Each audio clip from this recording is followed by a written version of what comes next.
Jordán, nuevamente, Jordán, un gusto poder saludarte a la gente que nos está viendo. Vamos a retomar el tema de la comisión del Tribunal Supremo Electoral, ya que han habido serios cuestionamientos al listado de 20 candidatos que presentó la comisión, Jordán. ¿Has visto en las noticias qué es lo que se está discutiendo en este momento en cuanto al trabajo que hicieron los comisionados de la comisión del Tribunal Supremo Electoral? Y son múltiples anomalías que se les señala y por eso acudieron ante la Corte de Constitucionalidad, esperando que las analicen conforme a derecho y por el bien de la democracia, porque no es un discurso esto, Tomás, sino que en este Tribunal Supremo Electoral, que sea electo por el Congreso en los próximos meses, tendrá bajo su gran responsabilidad dos elecciones generales, la del 2027 y luego las siguientes. Entonces estamos hablando de que no es cosa menor y por eso está tanto interés del crimen organizado en que haya personajes que a ellos sí les obedecen, que ellos tienen esa relación clientelar corrupta para seguir manejando las elecciones de una forma anómala. ¿Cuál es el proceso en este caso, Jordán? La impugnación viene por parte de una bancada y también de organizaciones de sociedad civil, me parece, pero ¿cuál es el proceso en el caso? Digamos, el listado que presentó la comisión es el listado final o puede ser devuelto, digamos, por parte del Congreso. Bueno, eso hay una solicitud en ese sentido que se ha devuelto. Otra en que se suspenda la elección por parte del Congreso de la República, en tanto se resuelve el fondo de lo expuesto como anomalías, lo cual me parece prudente, porque si el Congreso elige el martes, por ejemplo, ahí ya no tendría materia. Entonces sería muy prudente que la Corte de Constitucionalidad otorgue el amparo provisional y suspenda de forma inmediata este listado y lo deje en suspenso, valga la redundancia, para que ojalá tuviéramos la oportunidad de tener unos magistrados dignos a cargo del Tribunal Supremo Electoral. Digamos, acá el artículo de Prensa Libre señala que presentan impugnaciones contra el listado de aspirantes al Tribunal Supremo Electoral por incluir a personas con señalamientos graves. Dice, los diputados del Bloque Voz y la organización Acción Ciudadana presentaron impugnaciones con la nómina de 20 candidatos al Tribunal Supremo Electoral por considerar que incluye aspirantes con señalamientos de falta de honorabilidad. Pues ya les proyectábamos el tuit de la Embajada de Estados Unidos, ¿verdad? Donde se señalaba de que habían personas que probablemente tenían vínculos con el narcotráfico. Acá dice el diputado Chic, es grave y lamentable que la comisión haya incluido en la nómina varios candidatos con señalamientos graves de la embajada estadounidense en Guatemala, a quienes se les vincula con el narcotráfico y el crimen organizado. Es grave el señalamiento de parte de la embajada de Estados Unidos de que puede haber vínculos con el narcotráfico, agregó. Eso le puede abrir las puertas a que cárteles del narcotráfico, grupos ligados al crimen organizado, tomen municipalidades, tomen curules en el Congreso e incluso tomen la presidencia de este país. Es lo que señalaba José Chic al medio matutino de Prensa Libre, Jordán. Las impugnaciones entonces son presentadas ante la Junta Directiva del Congreso de la República. Bueno, hay dos vías. Uno lo presentaron ante el Congreso, otros acudieron hoy ante la Corte de Constitucionalidad, profesionales que fueron excluidos de este listado, y entonces hay que ver si va a haber más acciones, si hubiera más acciones ante la Corte de Constitucionalidad, se podría unificar en un momento determinado y resolver de forma conjunta.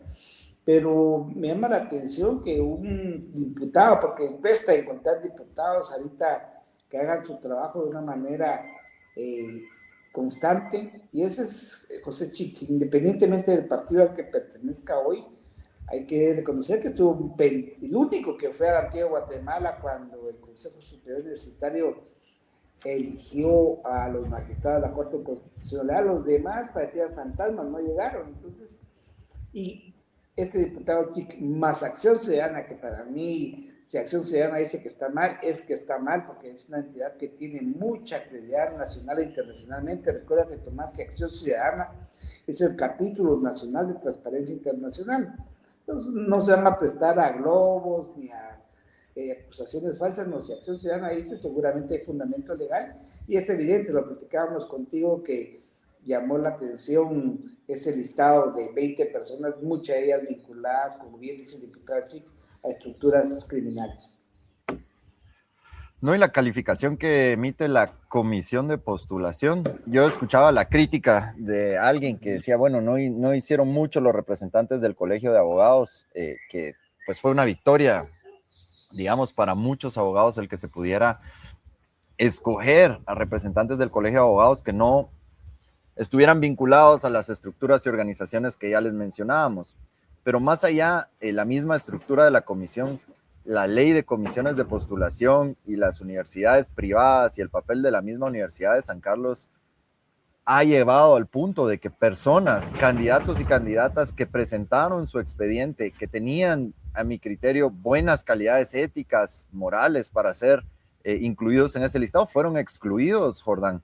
Incluso fueron mal calificados. Y es que realmente, si todo el andamiaje o toda la estructura de estos procesos de comisiones de postulación y de muchas instituciones del Estado está controlada por personajes oscuros, pues no esperemos que califiquen bien a las personas que tienen honorabilidad o ética. ¿Quién más va a saber de eso que tu persona, Jordán, que no te encontrás en el territorio nacional? Es decir, el sistema corrupto e impune persigue y castiga a las personas que quieren hacer el bien. Entonces, ¿qué viene primero, el huevo o la gallina? ¿Por dónde empezamos? Esa es una pregunta que yo no podría contestar, porque definitivamente si en este momento se devuelve la lista para que sea nuevamente procesada por esta misma comisión, pues tener las mismas condiciones y esperar resultados distintos es la definición de locura, ¿verdad, Jordán?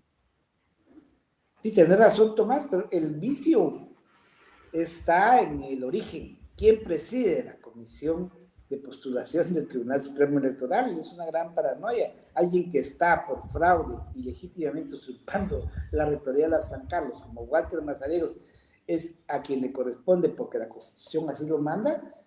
¿Qué podemos esperar de él? Nada bueno. Entonces, lo que dices es un tema que se prestaría para uno o dos programas más. El problema de fondo, para mí, Tomás, es la necesidad urgente de reformar la Constitución Política de la República de Guatemala. Porque bien lo dices, con las mismas reglas va a salir más de lo mismo.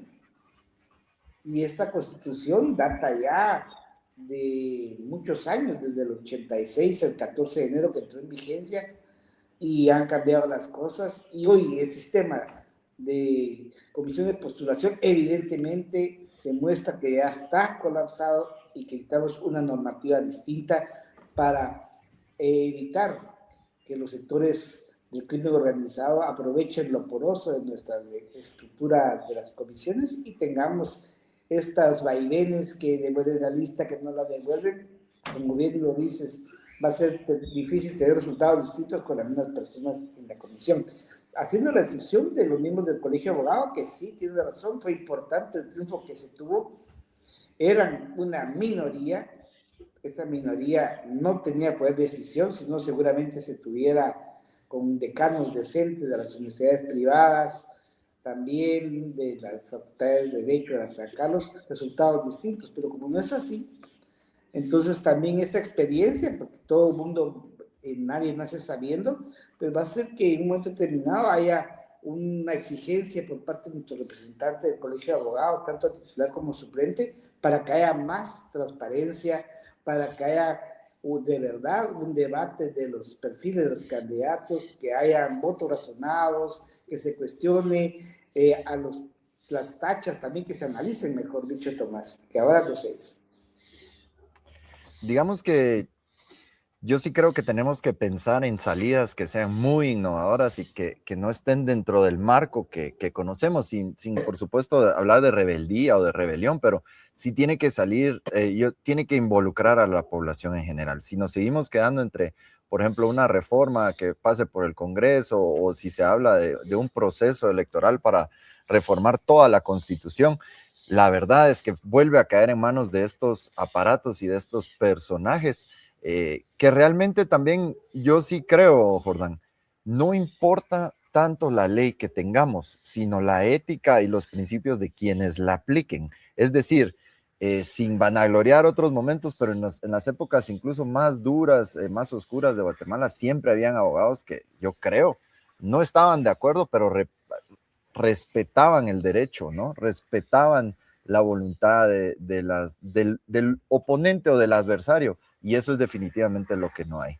Este espacio que compartimos vos y yo creo que es la necesidad de que haya un diálogo que baje los términos y conceptos constitucionales y de abogados y de comisiones de postulación para que la gente lo comprendamos, para que la gente lo hablemos y empecemos a pensar hacia dónde vamos a avanzar con este tipo de problemas que al final sí afectan el día a día de nuestra población. Sí, lo importante es también las normas, pero las personas, pues no podemos esperar que un conjunto de ángeles y angelitas sean los miembros de la comisión de postulación, no. Tenemos que crear mecanismos de control para evitar el abuso de poder cuando una persona se desvía de las normas éticas y legales, porque también tenemos que ir manejando las dos vías, lo ético y lo legal, para tener mejores resultados, mejores sociedades, mejores instituciones, no este cascarón de Estado que hoy existe en Guatemala. Hoy el pulso es entre gente que quieren un mejor futuro y quieren recuperar el Estado y la institucionalidad, y que no todos son de la misma corriente política o ideológica. Pues o sea, ahí pueden haber empresarios, ahí pueden haber sindicalistas, estudiantes, pueblos originarios, pero todos queremos un Estado que funcione con reglas claras. Del otro lado, quienes han encargado de debilitar nuestro Estado son unos delincuentes. Así es, Tomás, lo dices tan claro que ahí estamos diciendo cuál es nuestra perspectiva, coincidimos en esto, hay que entrar después de este proceso de designación o elección de autoridades de segundo término, como se ha llamado este año, pues revisar de fondo qué es lo que hace falta. Si la Constitución está bien, yo tengo mis serias dudas de que así lo sea. Recuérdate que los acuerdos de paz hablaban de una reforma constitucional, la CICIG también hablaba de una reforma del sector justicia de la Constitución. Por algo será, no es casualidad. Como decías, con las mismas normas va a ser muy difícil tener distintos resultados. Pues muchas gracias por haber sintonizado nuevamente un episodio donde estamos discutiendo desde la curiosidad, desde el conocimiento, desde la experiencia. Jordán, te mando un abrazo a la distancia y nos vemos la próxima. Otro de vuelta, Tomás, cuídate mucho.